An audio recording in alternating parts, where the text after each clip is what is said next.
to ICO Review, and today we'll be having a look at Bunny Token. But before we do, today's video is brought to you by ICOexplainervideos.com. If you're looking for a premium quality ICO or blockchain related explainer video, then these guys are for you. Check them out in the description below. So why are we having a look at Bunny Token? It doesn't matter what I do on YouTube at the moment, my adverts are getting pounded by these guys. They are absolutely all over the YouTube advertising. So that led me to start investigating them a little bit deeper, just understanding what it's all about, trying to cut through the hype. And I've definitely found some interesting feedback on the project. So just quickly, for those of you that aren't necessarily familiar with Bunny Token, the idea here is to create a system, a payment gateway, a platform that will enable anonymous payment to adult related or adult content related websites. So the idea here is that regardless of what it is you are purchasing or partaking in, that you're protected by the anonymity of the Bunny Token. So the first thing for me about Bunny Token is, in my research, of course, I often stop by ICO Bench to see what the advisor's commentary is on a particular project. On Bunny Token's website here, they've got a 4.3 out of 5 for ICO Bench. Let's click through to ICO Bench and it's a 2.3. So there's an automatic discrepancy there, which is of course a flag, as you can imagine. Yeah, so why is Bunny Token so damn low on ICO Bench after 25 expert ratings? So a common complaint is that Bunny Token has no advisors. Now, going over to bunnytoken.com, that's no longer true. However, the advisors, we've got Alex, who's allegedly a industry businessman, founder of Venus Media Limited and the owner of a leading website for affiliates in the entertainment industry. And none of these Instagram or Facebook buttons actually work, so let's do a search. So while I might not be able to show Alex's content from his Facebook or Instagram here on YouTube, he does check out, seems to be an actual real person. So now we have a look at the other advisors, all of which are adult actresses, which no judgment from me. However, I'm curious as to the relevance of the role to advising a blockchain payment gateway, essentially. So while they're good for advertising, I'm not convinced that they bear any true relevance here. Back to ICO Bench. I'm hearing this a lot as well. So Douglas saying it's a very sophisticated scam. Scrolling down the list. So another comment on the advisors here. Porn stars as advisors. No product, nothing. I will not suggest this one as a good investment. So we've got a lot of low ratings. We've got a lot of people complaining about the advisory, and we've got a lot of people claiming probably a scam. But while we're on the topic of advisors, it makes sense to transition to the team. Now, I haven't gone to the effort of searching every single member of the team, but the co-founders, Alexander, Vasilisa, and Andre, ghosts. I can't really find them, which is a big concern for me. Of course, my main search occurring on LinkedIn, which you might expect to find professional histories on, but no, they're nowhere to be found. So then there's this in the particular advert that I saw today with its 1.9 million views. So, of course, with any utility, this statement is essentially true, that every new partnership is expected to raise a value if that partnership for the utility is an additional use case. But who exactly are these partners, right? So let's go for a hunt and to try and find these partners. And here in the white paper underneath the optimum marketing strategy, I won't display the names in case YouTube doesn't like me doing that. However, some of the sites check out and actually show up as real physical tangible websites. And of course, none of the websites that were listed display this there yet, not that I can see. So hopefully that proves to be true in the future. So with what we've looked at so far, the team being kind of untraceable, advisors that, while yes, they are people, that we can't necessarily consider them advisors in this case, at least not relevant ones.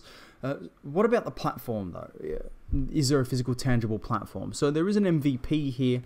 Let's follow through to that. So for the payment engine, it shows you locked content. We hit pay. So with the payment gateway here, clicking through, you're shown locked content. You hit the Bunny Wallet button and bang, off we go. But that's really all there is to it. It's not really much physical, tangible validity. You know, for those of you that watch the channel regularly, I just tested a payment gateway in the last video. And compared to that, this feels like a series of buttons, if that makes sense. And of course, it is a series of buttons, but it's just lacking substance. More to the point, I feel like that could be knocked up rather quickly. So having a look at the CRM. So you presume a login, bang, and you're shown your various transactions to whatever your platform happens to be in Bunny tokens, date, time, amount. So you can see relevant accounts for your platform. Of course, you can make a payment in Bunny tokens and you have the API there. So that feels a lot more physical and tangible comparatively to what their payment gateway is at the front end. Now, that could be a good thing, that could be a bad thing. It could be good in that it's just such a seamless user experience that it's smooth and it feels like there's nothing to it. But it could be that it's just been knocked up as a hype tactic. So I'll let you decide on that one. And to quickly talk about the token itself, in terms of the value proposition for anybody participating in the ICO, or what they're referring to as the ITS, there isn't really a reason to purchase this token during ICO unless you just want to try and get it cheaper than what it might be.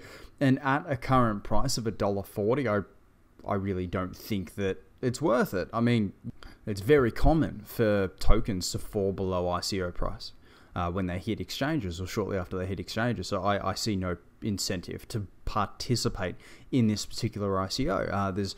There's no reward nor benefit that I can find to the investor for purchasing the tokens now. The only thing that affects the value of the token itself is just the adoption of the gateway. And really, you know, we know these things take a while, which doesn't live up to the hype of Bunny tokens advertising. Really, the main thing that's bugging me is this sentence here, and I'll elaborate in a second.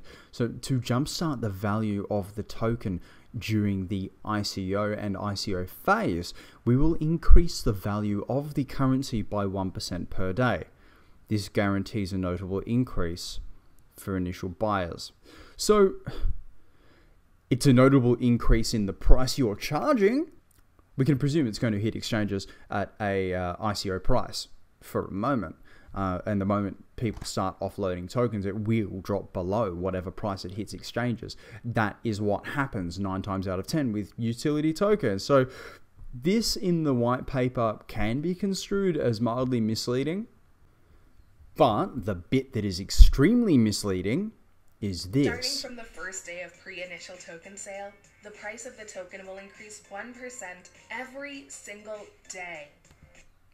Now, in that infographic there on the advert, they flat out say the price will increase 1% per day.